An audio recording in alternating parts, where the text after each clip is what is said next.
Welcome to another monthly installment of the video shorts. This month, I believe that Nick from the Shogunate and Anthony Cummins from Samurai and Ninja History will also be doing videos.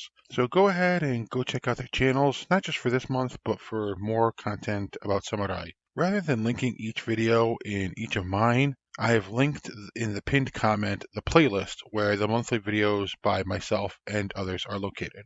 This video is a brief introduction to the Maedate on the Kabuto. Here we are just going to dabble a little in the possible meanings of the Maedate. However, it will not even be close to comprehensive. The Maedate were the frontal decorations on a Kabuto, the traditional samurai helmet. This was one of several types of datemono, which were the decorative attachments on the Kabuto. The others include the kashiradate, which was on top. In the Edo period, you start to see some really out there kashiradate and other datemono, with the various kawari kabuto, the exaggerated or exotic helmets, which had originated a little bit earlier but proliferated during the Edo period.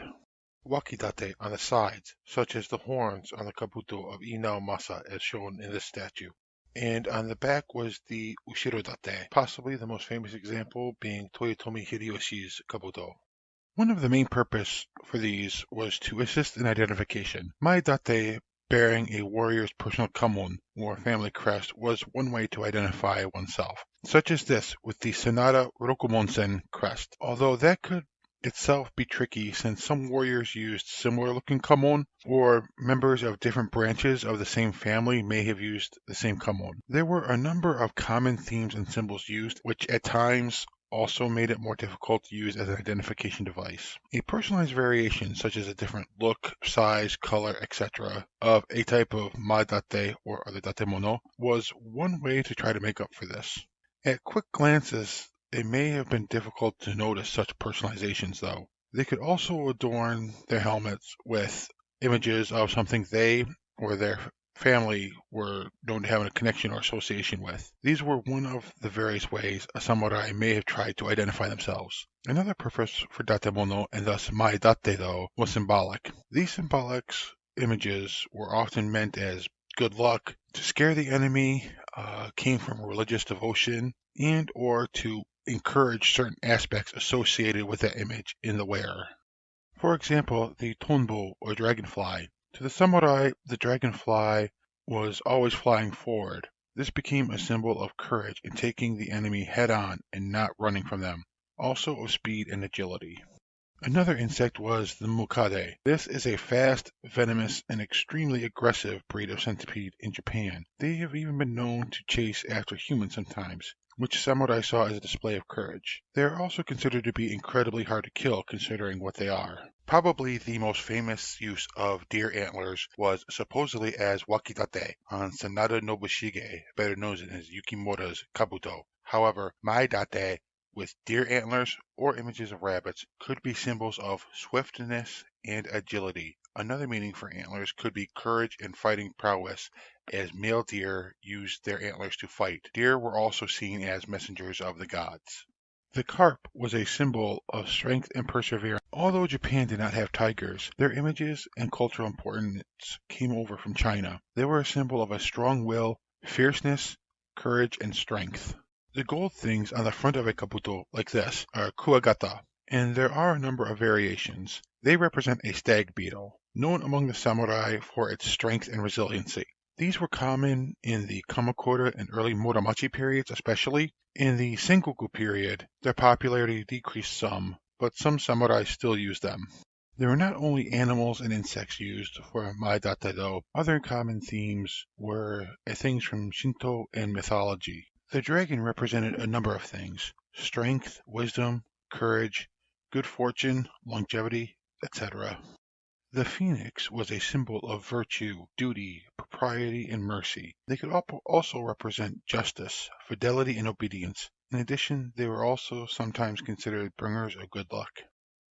The face of an oni or a demon might have been used to scare the enemy or to invoke a kind of fierce violence in the wearer of the kabuto. A gold sun disk could represent Amaterasu, the sun goddess and the supreme deity of Shinto. A Maedate could be used to invoke Hachiman, the Shinto god of war. Buddhist symbols were also used, related to deities such as Bishamonten or Marishiten, Buddhist deities of war and warriors. Buddhist symbolism, like other Maedate, could have been in the form of writing, images, objects, or even small statuary. In some schools of Buddhism, Fudo-myo is a fearsome protective deity. Such a symbol could be used to scare away evil spirits that could impact one on the battlefield, to protect one from enemies, or to invoke the spirit of fiercely struggling against the enemy. The fires that surround Fudo-myo are often a symbol of purification as well. Some kabuto had Fudo-myo's Vajra sword as a Maedate, possibly to invoke a sense of the dominating, uncompromising, and indestructible nature of it in the warrior. Other Buddhist symbols could be the kanji for the Nimbutsu of the Pure Land sects Namu Amida Butsu, or the Daimoku of the Hokkei or Nichiren sect Nam Myoho Renge Kyo, or perhaps even a small statue of the Amida Buddha for followers of a Pure Land sect. These were often used so that if the samurai were to die in battle, they would be welcomed into the afterlife they wanted.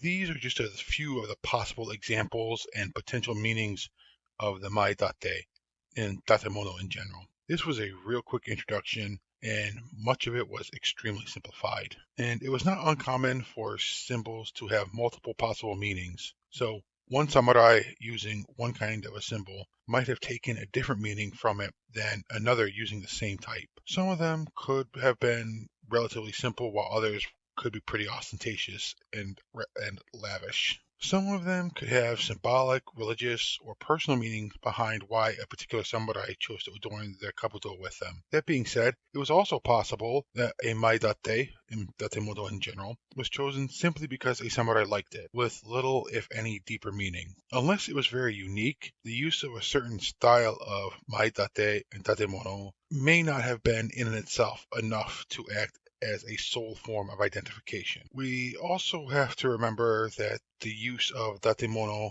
on the kabuto and how elaborate it was not only based on personal taste, meanings, symbolism, and all that stuff, but also if a samurai could afford one to begin with and how much they could afford to spend on one. I hope you enjoyed this very brief introduction to the Maedate and datemono in general of the samurai kabuto. I really appreciate you watching. Thank you so much. Although we could not cover every possibility, I hope this has helped increase your understanding of them a little bit. If you liked it, please think about leaving a comment, rating, sharing, and subscribing. Links to social media are in the description. Also, in the pinned comment is a link to the playlist for these short videos, which will have videos by myself as well as others. Thank you again so much, and I hope to see you in the next video. Take care for now.